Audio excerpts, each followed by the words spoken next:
அன்பான நிலாவாகிய நிரஞ்சனாவும் அவளது செல்லப் பூனைக்குட்டியான நெல்லியுமே தோட்டத்தில் இருந்தன. தோட்டத்தின் மையத்தில் ஒரு பெரிய பழங்கால கடிகாரம் இருந்தது. அந்த கடிகாரத்தின் பெயர் நேரம். அதுதான் அவர்களின் நண்பன். ஒருநாள் நிரஞ்சனா அவசரமாக ஓடி வந்து, நேரம், எனக்கு விளையாட நேரம் இல்லை என்றாள். நேரம் மெதுவாக டிங் டாங் என்று ஒலித்தது. ஏன் அவசரம் என் அன்பே என்று கேட்டது. நிரஞ்சனா, எனக்கு செய்ய நிறைய வேலைகள் உள்ளன. வீட்டுப்பாடம், வரைவது, பிறகு அம்மாவுக்கு உதவுவது என்றாள். நேரம் சிரித்தது. விளையாடுவது உனக்கு முக்கியமில்லை என்று நினைக்கிறாயா என்று கேட்டது. நிரஞ்சனா குழப்பத்துடன், விளையாட்டு ஒரு வேலை இல்லை நேரம் என்றாள். நேரம் ஒரு மர்மமான ஒளியுடன் பிரகாசித்தது. ஒவ்வொரு நிமிடமும் ஒரு பரிசு. வேலைகளுக்கும் விளையாட்டிற்கும் அதை எப்படி பிரிப்பது? நேரம் 2 சிறிய மணல் கடிகாரங்களை உருவாக்கியது. ஒன்று மஞ்சள், மற்றொன்று நீலமாக இருந்தது. மஞ்சள் நிறம் வேலைக்கானது, நீலம் விளையாட்டிற்கானது என்று நேரம் விளக்கியது. நிரஞ்சனா தனது வீட்டுப் பாடத்தை முடிப்பதற்காக மஞ்சள் கடிகாரத்தை திருப்பிக் கொடுத்தாள்.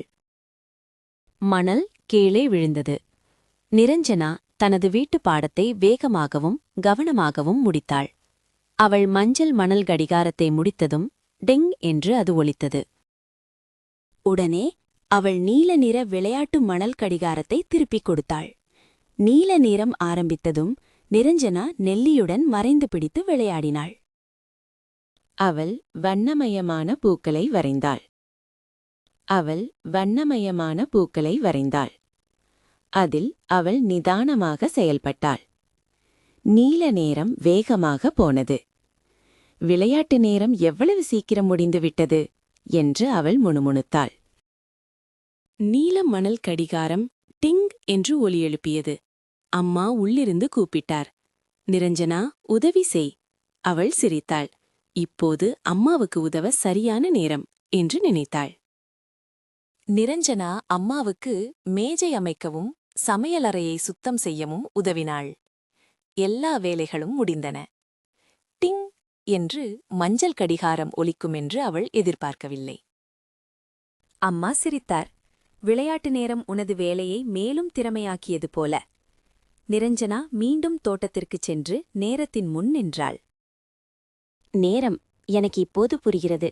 ஒவ்வொரு நொடியும் சமம் என்றாள். நேரம் மீண்டும் புன்னகைத்தது. அவசரமில்லாதபோது நீ எல்லாவற்றிற்கும் நேரம் காணலாம். மஞ்சள் மற்றும் நீல மணல் கடிகாரங்கள் ஒன்று சேர்ந்து ஒரு பிரகாசமான தங்க ஒளியாக மாறின. தங்க ஒளியில் 3 புதிய மணல் கடிகாரங்கள் தோன்றின. அவை கற்றல், உதவி மற்றும் சிரிப்புக்கான நேரங்கள் என்று நேரம் விளக்கியது. ஒவ்வொரு நாளும் நிரஞ்சனா சரியான நேரத்தை பிரித்தாள். அவள் எதற்கும் அவசரப்படவில்லை.